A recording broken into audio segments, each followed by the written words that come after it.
The port of Lorient, Brittany, on the southwest coast of France. Today, a peaceful haven.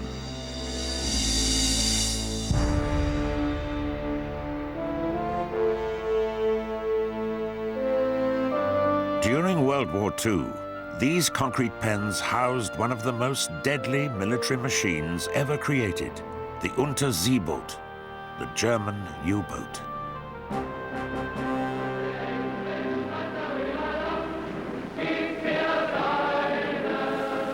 From here, U-boats sailed to every corner of the world, wreaking havoc and destruction. Their prime objective, sinking merchant shipping in the Atlantic. U-boats were active from the first day of the war to the last. They posed the greatest threat of all to Allied victory in World War II. The central control room of a Type 7C U-boat, the most prolific of all U-boats. 650 were built. This is the only fully equipped example remaining today. Inside this deadly fighting machine, 44 crew members lived alongside their weapons of war for days on end in cramped and often squalid conditions. 40,000 men went to war in these machines in World War II. 30,000 were to die in their iron coffins. They suffered the highest mortality rate of any fighting unit in the history of war. British Prime Minister Winston Churchill later wrote, "The threat the U-boats posed in the Atlantic was the only thing that ever really frightened me during the war. On their defeat hung the outcome of World War II." The Battle of the Atlantic was unique in terms of naval operations. What it really was a 6-year struggle for control of the sea lines of communications between North America and Great Britain. This is the man who created and directed Germany's U-boat fleet in World War II. Admiral Karl Dönitz believed that Britain could be defeated by severing those lines of communication. His U-boats would do that by sinking the vessels that brought the vital supplies on which Britain, an island nation, depended for her survival. This was a war about tonnage. Dönitz, the German submarine commander, believed it was really the only way of bringing Britain to its knees. To start with, it was just a question of sinking as much as it possibly could. Dönitz and his statisticians came to the conclusion that by sinking about 600,000 tons of ships a month, and that works out at roughly 150 ships a month, they could probably cut the British supply line. After World War I, the German Navy effectively ceased to exist. They had only begun to rebuild the Navy in the 30s, once Hitler came to power. But at the time war broke out, they really lacked anything like the kind of resources necessary to fight a war with Great Britain. Dönitz had said, if we have war with Britain, give me 300 U-boats and I'll be able to beat her. When war broke out, he had 57 boats. These U-boats were already deployed in waters around Britain. It was Dönitz's first move towards severing those vital supply lines with North America. The threat of war hung heavily over Britain, and Americans living there were urged to return home. On September the 3rd, 1939, a few hours before the British declared war on Germany, a passenger ship, the Athenia, sailed from Liverpool for North America. One of the last passengers to board was Kathleen Scher. I didn't want to leave England. I hated the prospect of the thought that we were going to be in another world war, and yet it seemed inevitable that it was coming. The Athenia's 1,400 passengers were unaware a U-boat was stalking their liner along the coast of Ireland. Its commander was Fritz Julius Lemp. International rules of engagement forbade him from sinking a civilian ship without first allowing those on board to take to the lifeboats. This ruling did not apply to enemy warships. He thought that there were camouflage cannon on the ship, and therefore assumed he had a troop ship in front of him. And as a result, he thought an attack was justified. I was at dinner. I had been invited by a ship's officer to sit at his table. I wanted to experience the first torpedo attack of the war for real.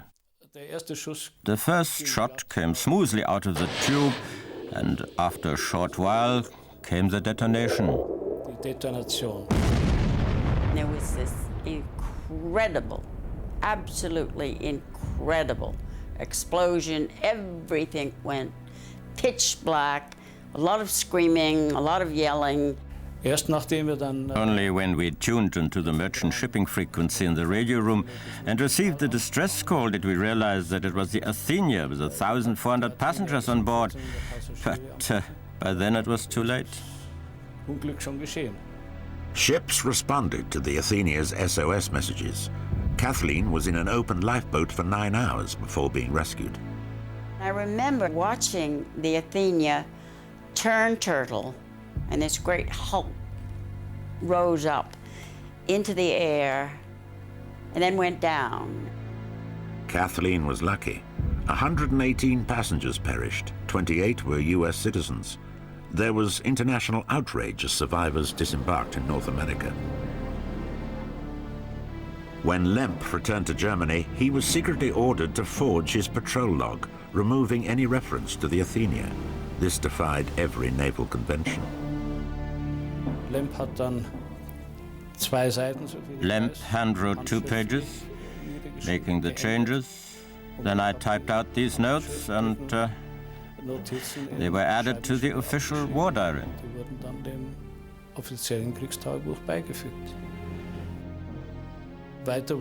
After that, the whole crew was assembled and put under the strictest oath. It even went as far as forbidding us to reveal anything with a gesture or facial expression.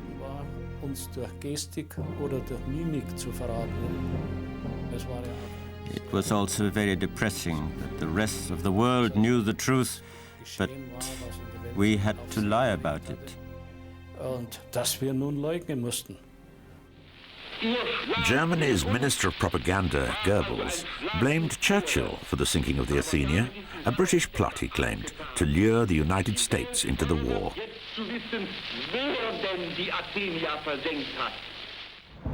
In London, reaction to the Athenia tragedy was immediate. Convoying, a system pioneered by the British in World War I, was introduced, in which merchant ships traveled together under armed naval escort. These escorts only operated for 200 miles out into the Atlantic, initially the limit of the U-boat threat. But the Royal Navy were unprepared. They had few escort ships. Also, the Admiralty were dangerously dependent on a system for detecting submarines known as ASDIC. This was an early sonar device, which still lacked range and accuracy. One escort captain who served in the Atlantic right through the war and sank 3 U-boats was Sir Robert Atkinson. In the early days, we had very little equipment, little training, great enthusiasm, but I would say that is about all. The Germans were much more prepared than we were. We were defending rather than attacking. They had the initiative. We had very untrained merchant seamen, very fine men, but they were not accustomed to convoy duty. Air protection for the convoys against U-boat attacks was the responsibility of RAF Coastal Command. They were also ill-equipped. The experience of the First World War was that U-boats were very reluctant to attack any ship or convoy which had air cover. So everything possible was used to give cover to shipping approaching these shores. Such aircraft as we had no means of searching for U-boats other than the pilot's eye. They had no reasonable navigation facilities, and they had no means of attacking a U-boat if they found one.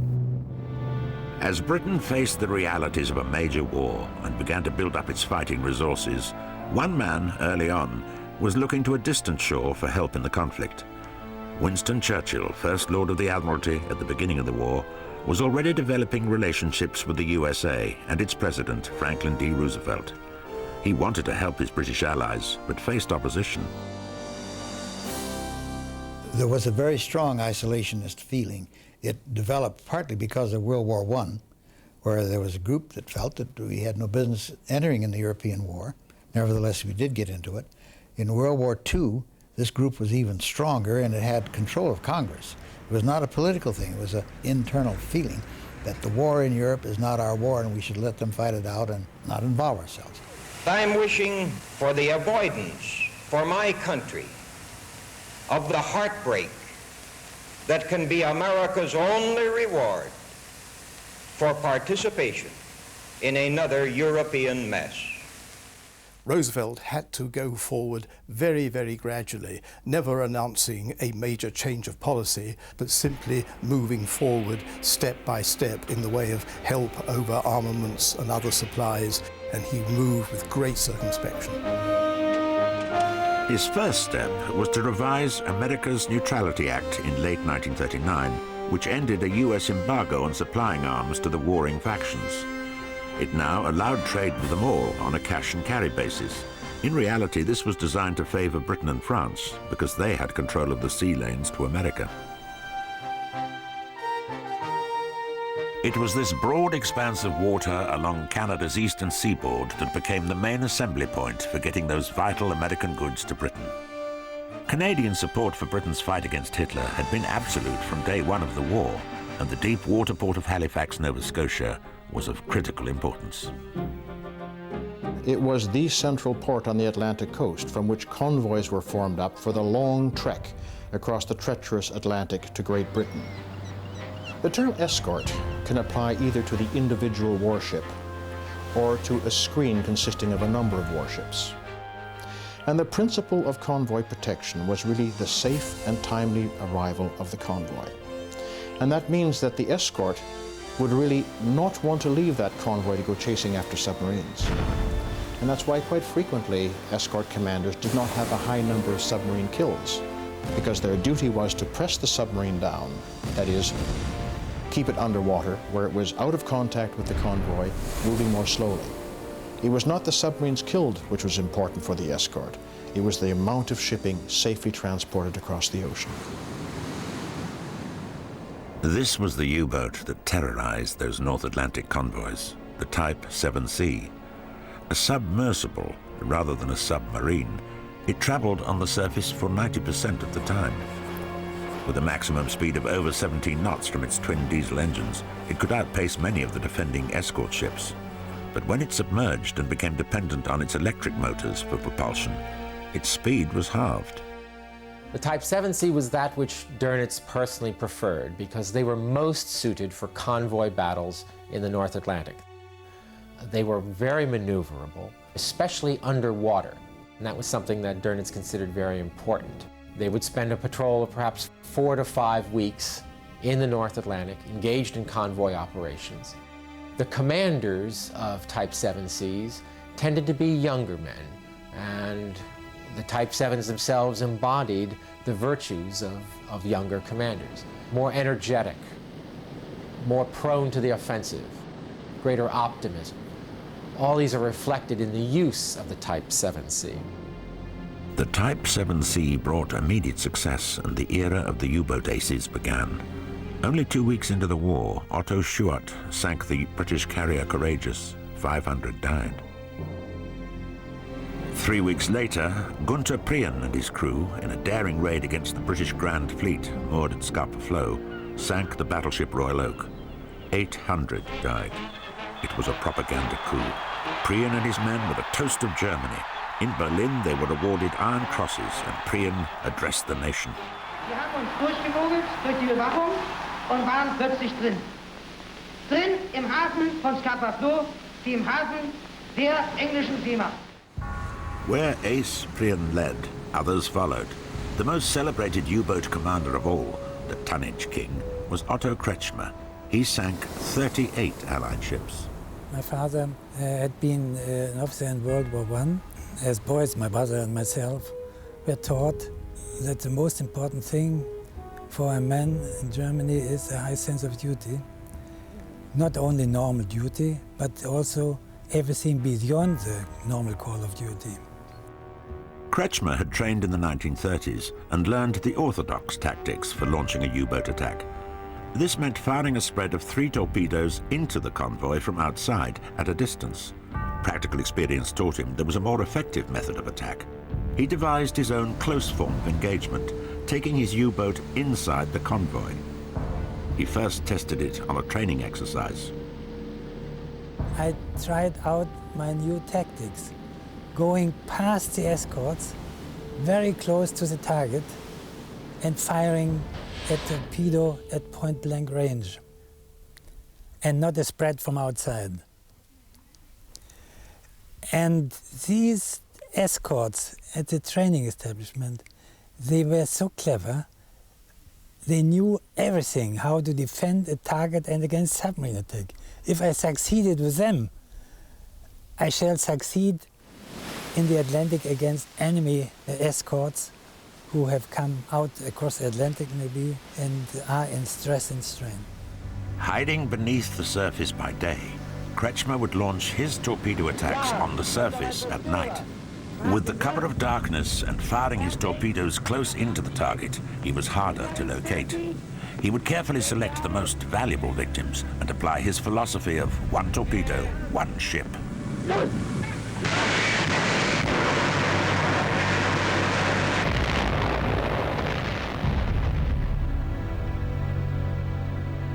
Volmar Koenig served under the command of Kretschmer in his boat U-99 and witnessed firsthand the ace in action. Lieutenant Commander Kretschmer was very intelligent and shrewd. He had developed the tactics of going into the convoy on the surface to the utmost. You have to be very, very cold-blooded to do this. All the lights on and the burning tankers and the searchlights, and you stay on the surface. You don't dodge. That's very important. And he did this to perfection. Kretschmer became a national hero, and the army even wrote a march in his honor. They called it Kretschmer March, and it was handed to me at the ceremony. I had to make a speech, which I never liked to do, speech of thanks, and gave to the regimental commander a life belt of the tanker Conch, which I had just sank in the Atlantic. It was the heyday of the aces. Between June and August 1940, a handful of U-boats sank over 150 Allied merchant ships. The German occupation of France, after its surrender in June 1940, had transformed the U-boat war. Dönitz was now able to establish bases along the southwest coast of France, giving his U-boats ready access to the Atlantic convoy lanes. He set up his operational headquarters in this chateau, close to the port of Lorient, where he could watch his U-boats come and go. From this underground bunker, he personally directed all operations. Hans Fuhrmann was his adjutant. While I was there, the biggest problem was the number of U-boats. We only had about 40 to 50 U-boats. That was quite a lot, but of those U-boats, a third were always in transit, going out or coming back. A third would be lying in dock for repairs and refitting, and only a third were really out there in the Atlantic, trying to attack the enemy. If the number of operational boats was critical to the success of Dönitz's Atlantic offensive, so were the crews that manned them. The majority were volunteers, intensively trained and attracted to an elite service where pay was double that of the regular Navy. Dönitz once described a U-boat crew as a community bound by fate. Any one failure, any one failing could mean death for all 50 men. Therefore, a crew felt very much bound to each other and loyalty to each other in a sense that I don't think any other warship represents. Over 50% of the U-boat crews came from central Germany, where industry had taken hold in the late 19th, early 20th centuries. Well over half the U-boat crews had come from the metalworking fields of industry. to the German Navy, which meant that they were used to dealing with tubes, pipes, electricity, various forms of metal working and metal shaping, all of which were invaluable skills aboard a naval vessel. These were working-class kids. They were proud of their success. Returning from patrol, they would fly a pennant for each ship sunk. By the end of 1940, they had sunk 1/5 of Britain's merchant fleet. They called it the happy time. The ambition of every captain was to sink 100,000 tons of shipping and gain a Knight's Cross. What was important to us, whether we had a good skipper or not, it could mean life or death. Fortunate enough to sail under a good skipper. He was a very reasonable man, he was aggressive and yet cautious. He didn't take any unnecessary chances, and he was only 23 years old. Always ceremonies when we left, and there were ceremonies when we returned. Of course, we slowly approached the pier, and there were lots of people standing on the pier, welcome us. The base commander came, and the officers attended and officially welcome us back from a mission. If a captain had Halsschmerzen, that meant that he had a sore throat, and he was going to decorate his throat with a Knight's Cross. And of course, in the process of doing so, he might take some more chances that the crew wasn't always all that enthusiastic about. And the band always played a certain song, and we liked it very much. We were singing, "Now we dive into the foaming beer, because 518 got its ass on the pier." Later on, much later on, when I came to the United States, I found out that that song was Stars and Stripes Forever.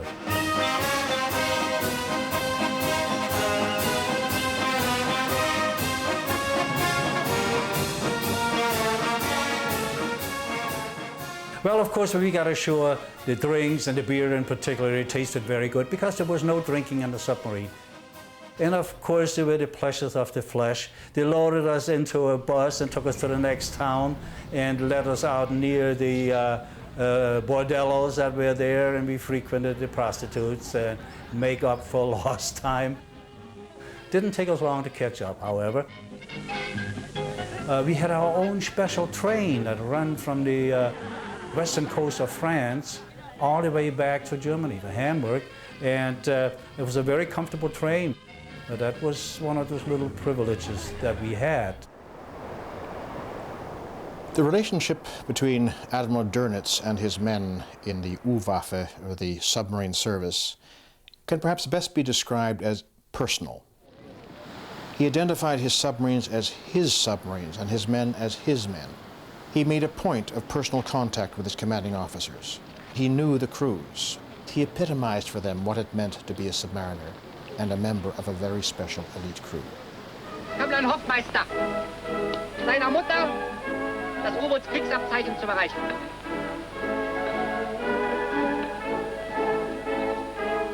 Kämpfen heißt opfern und siegen. Der Kampf geht weiter. The basis of Dönitz's philosophy was an idea which had started very late in World War I. The idea was to use not single submarines, but submarines in groups. Submarine command normally had no aircraft for reconnaissance. The submarines had to reconnoiter themselves. The U-boats were positioned in the Atlantic in so-called reconnaissance lines. But there were several U-boats stationed at various points within a particular area where they could keep a watchful eye on the traffic flow, and when a U-boat sighted a convoy, it then sent a radio signal giving the precise coordinates of the convoy, how many knots it was doing, and how many ships there were. Then all the other U-boats would mount a combined attack on the convoy, and we call that the Wolf Pack strategy. U-boats never operated alone, rather 5, 6, or 7 boats, if available, would pounce on the convoy simultaneously.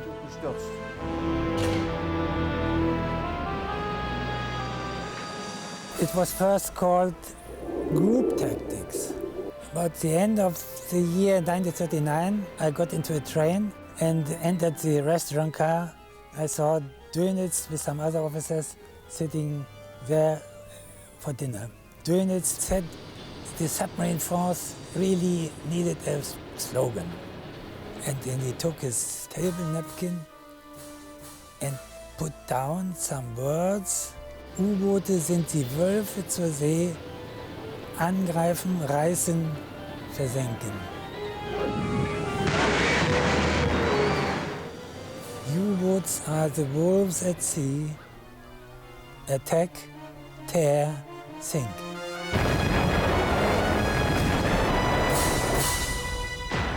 A submarine is a killing machine, and it's a weapon.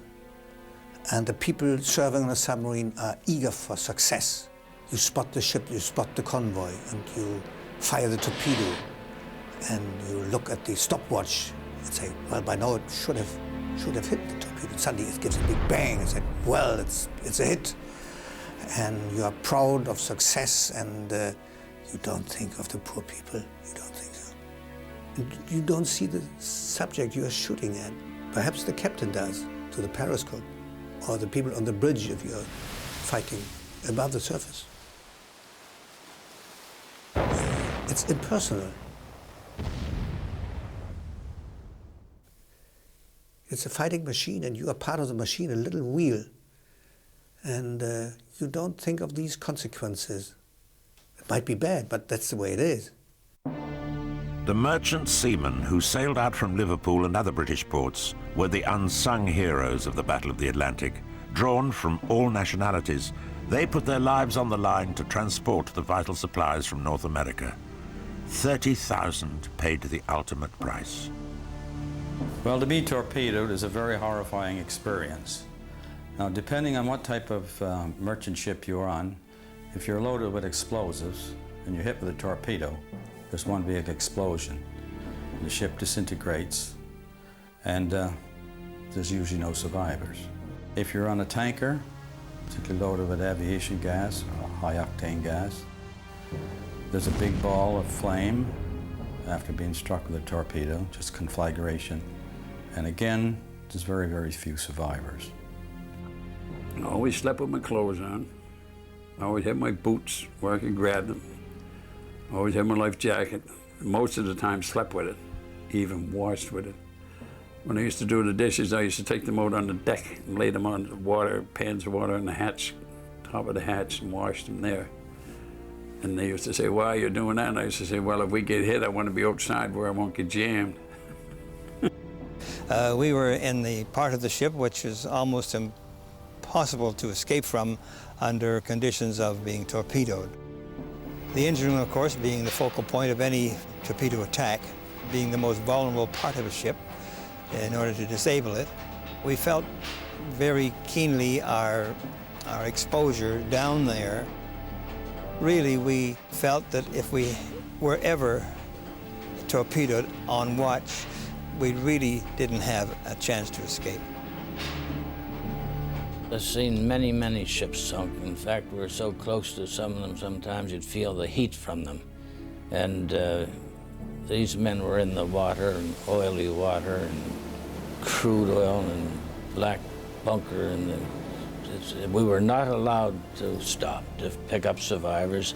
That was a very strict rule the Navy made, that you were not to stop under any circumstances.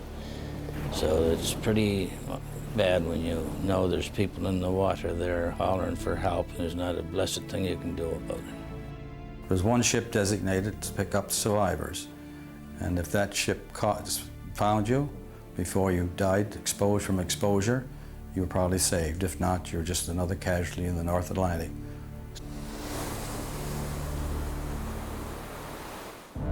In the heart of London, at Churchill's secret underground headquarters, the crippling loss of ships, supplies, and lives was painfully apparent. There was a desperate need for additional escort ships to help protect the convoys. One of Churchill's first acts as Prime Minister was to ask Roosevelt for assistance. A deal was finally struck. In return for leases on 8 Caribbean islands, Britain got 50 Great War American destroyers. An unequal exchange, many said. The ships were in poor shape. But for the first time, it meant an open, official US commitment to Britain's cause. 6 months later, Roosevelt came to the rescue in decisive manner when Britain no longer had the cash to pay for its American supplies. Roosevelt had to come up with a different means of helping his ally, Winston Churchill, and it was the Lend-Lease Bill. Now, this was an act whereby the United States agreed to give Britain all it needed in raw materials, weapons, fuel, and food in order to keep that island nation alive. And the Lend-Lease Bill was made palatable to many by the wonderful image that was created by President Franklin Roosevelt when he said, "It is like a man whose neighbor's house is on fire and he lends him his garden hose." The Lend-Lease Bill meant Britain could draw on American war supplies without having to pay cash. Above all, it guaranteed a supply of cargo vessels to challenge Dönitz's declared goal of sinking Allied merchant ships more rapidly than they could be replaced. In the spring of 1941, the U-boat arm suffered one of its first major setbacks. Two of Dönitz's greatest aces, Schepke and Prien, set out for the last time. Their boats were sunk in the Atlantic and neither commander survived. On the same patrol, Otto Kretschmer's boat was mortally damaged by the British destroyer HMS Walker and its crew forced into the water. Volmar König was there. And there I was, and clinging to this scrambling net. But I was too numb to do anything, so the British sailors came over the side, down the net, and put me up to the deck. Of course, I had a life jacket on, and the mermaids couldn't pull me down. I recovered myself on the surface again, and followed by crew, the rest of my crew, which was taken up out of the water by HMS Walker. Kretschmer's capture ended the era of the individual aces and marked a change in the direction of the U-boat war. Henceforward, Dönitz switched almost entirely to group tactics, wolf packs operating further and further out into the mid-Atlantic. His operational base in France was also expanding. Construction of the huge U-boat pens at Lorient was underway. With their massive reinforced concrete walls, they provided a secure haven against British bombing raids. And from shipyards all over Germany poured the boats to fill them. In 1941, Dönitz's fleet doubled, but expansion brought problems. As the U-boat fleet expanded so dramatically from 1940 to 1942, Dönitz had to cut corners in training his commanders, in training his crews. He knew that in order to provide the strongest possible force to fight the convoy battles in the North Atlantic, he had to compromise on their training. Younger, less experienced, less well-trained commanders might not possess the kind of insight into how to attack a convoy. To compensate for that shortcoming, Dönitz assumed on himself the need to control operations, to direct a convoy battle from his headquarters.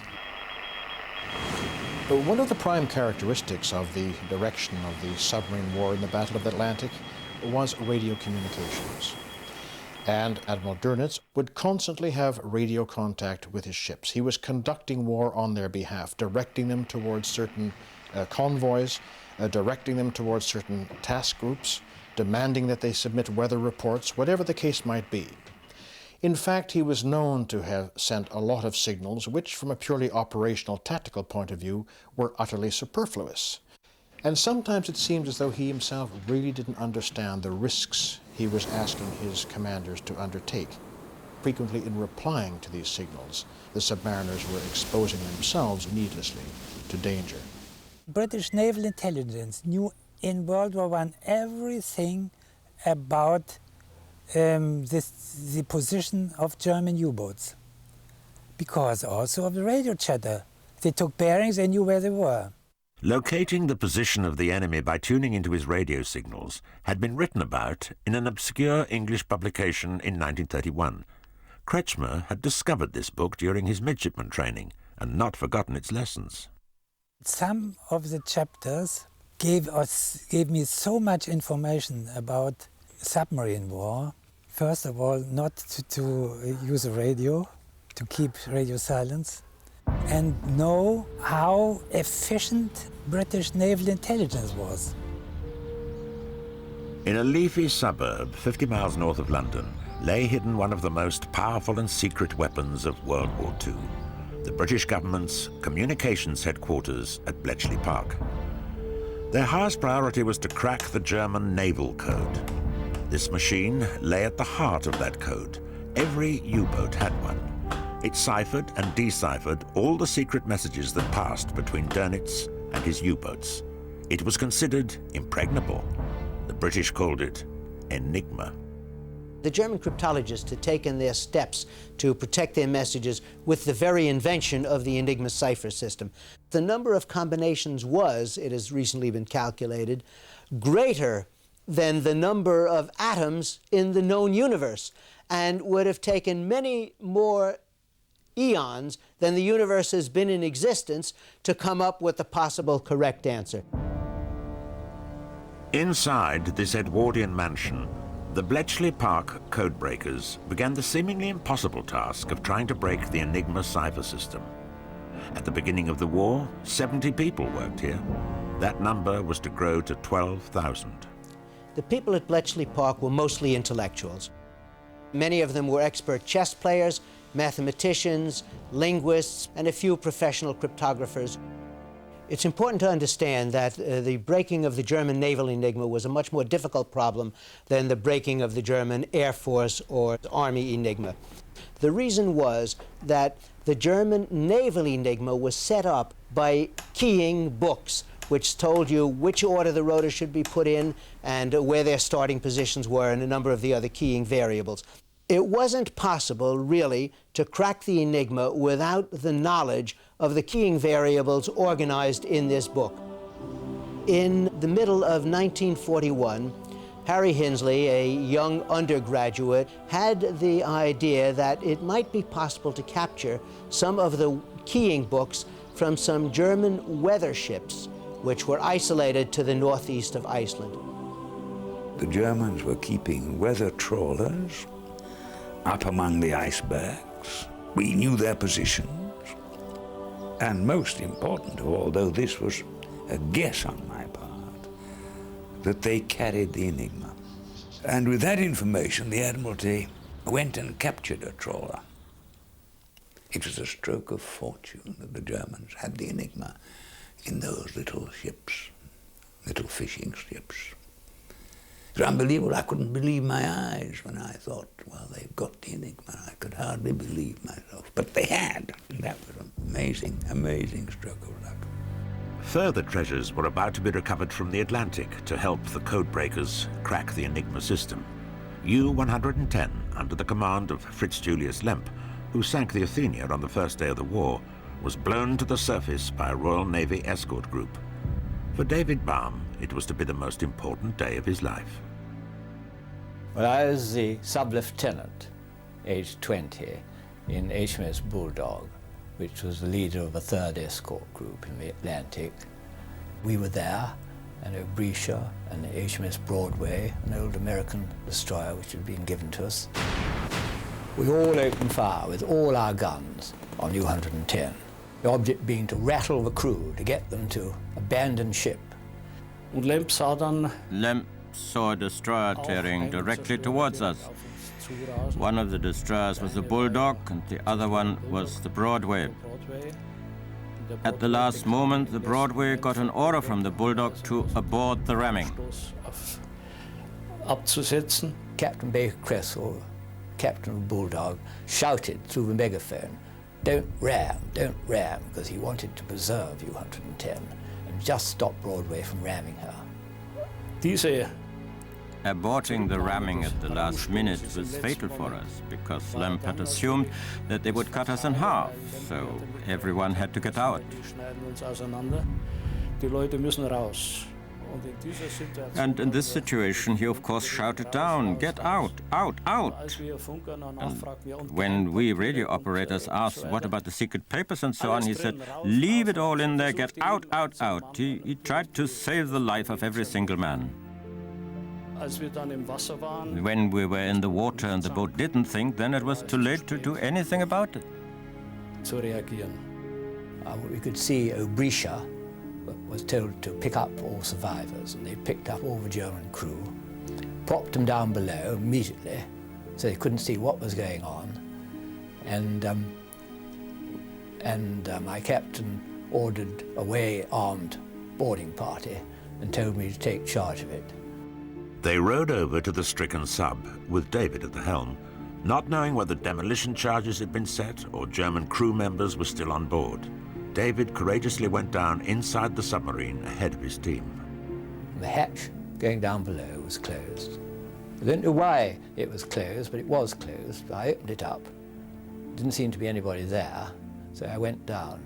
But there was a very vulnerable moment there, because bottom first, with both hands on the ladder, vertical ladder, revolver holstered, and I was a sitting target for anybody down below.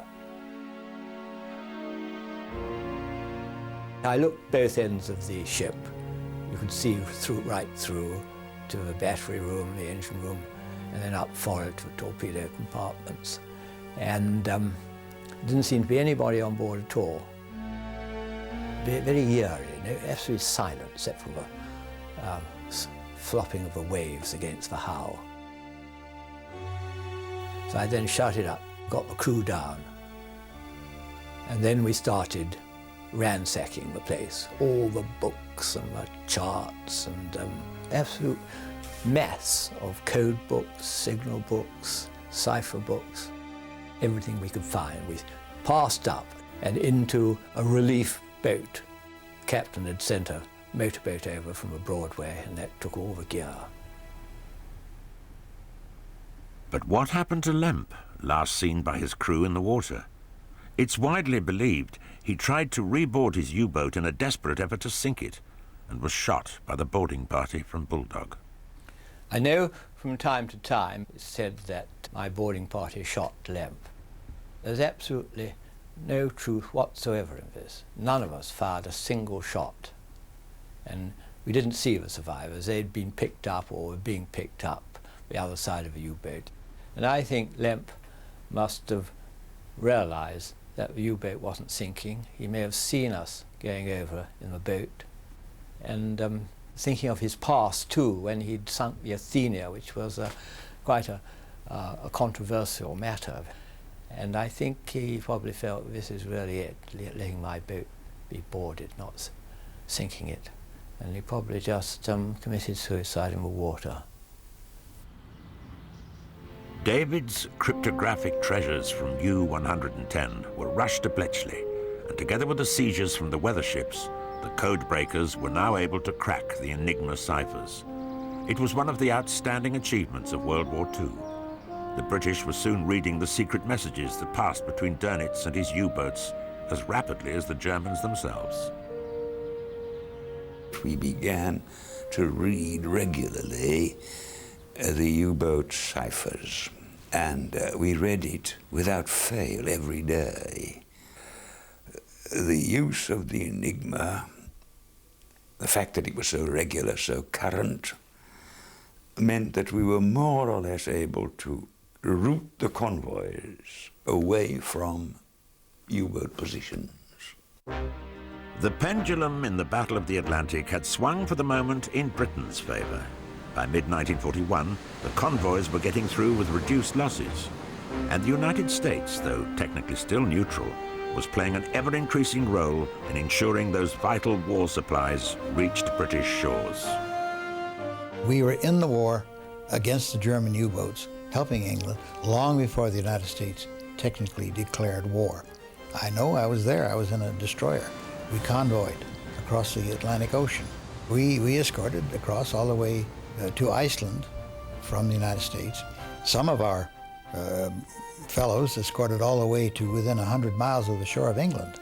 By placing United States naval vessels in the convoy lanes and directly protecting the ships, the freighters and the tankers that were carrying goods to Great Britain, the United States was engaged in warlike activity. So we were in action. Our orders were to fight back. President Roosevelt declared first that everything on a certain line in the middle of the Atlantic was on our side. Later he extended that line closer to Europe and finally declared the entire Atlantic Ocean an American lake. It must be said that most people then and most people now do not know that the United States issued war orders in July of 1941, 6 months before the Japanese attack on Pearl Harbor. The orders were issued by Admiral Ernest J. King, who is Commander-in-Chief of the United States Atlantic Fleet.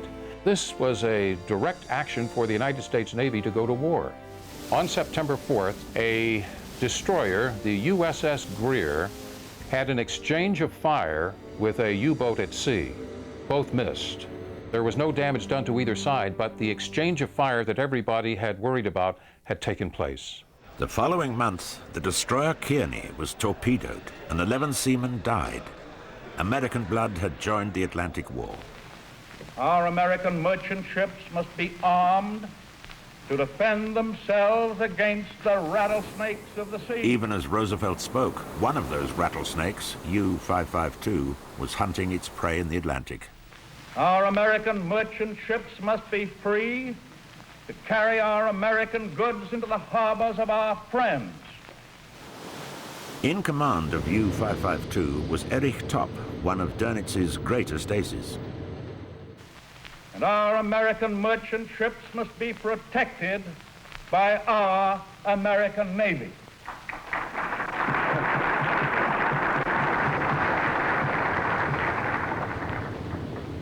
It can never be doubted that the goods will be delivered by this nation, whose Navy believes in the tradition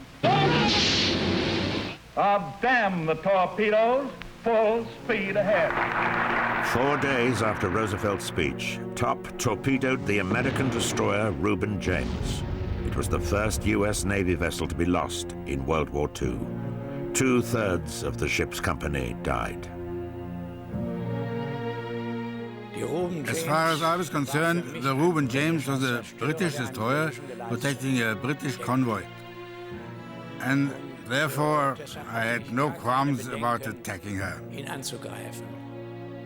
Several days later, I heard on American radio that an American destroyer, the Reuben James, had been sunk. Then I realized just how politically explosive this matter was. 110 lives were lost in this catastrophe. And you could say they were murdered in the most horrific way imaginable. People were swimming around in oil, on fire. It was appalling. At least 2/3 of the crew. I was haunted by this image, and I spent days and nights thinking about it, unable to change what had happened. From my point of view, I felt guilty that I might have started a war with the Americans. Topp did not, but the Japanese did. Out of the blue Hawaiian skies, 5 weeks later, they rained devastation on the American battle fleet at Pearl Harbor, sinking or seriously damaging 18 ships and killing over 2,000. Overnight, after December 7, 1941, the entire American nation rose up in wrath against the Japanese, but there was no commitment in Congress to declare war against Nazi Germany. It took Germany to declare war on us to bring us into war with that power. And many people think that next to Hitler's invasion of the Soviet Union in June of 1941, this was his biggest mistake. On December 11th, 4 days after Pearl Harbor, Hitler unilaterally, gratuitously, with no sound reason, declared war against the United States. But that declaration of war against the USA, far from creating despondency in the U-boat arm, was celebrated. There was great elation in the German Navy because for months they had had to fight with an arm tied behind their back against the American destroyers that were escorting British convoys across the Atlantic east and west. Now, the commanders were free to launch torpedoes at every warship they saw in the Atlantic. There was no holding back because of the Americans.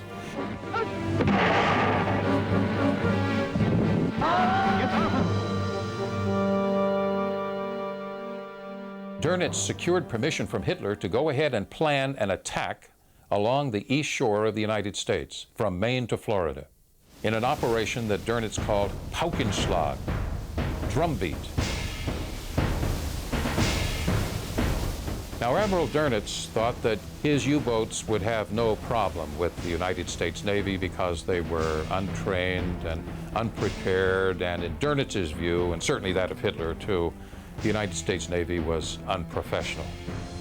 The German High Command had a very poor regard for the American fighting man. Did not think that the American had the stomach for a fight. Did not think that the Americans would be able effectively to turn back those U-boats, to bloody their noses. Rather thought that the U-boats would bloody the American Navy's noses. And they were right.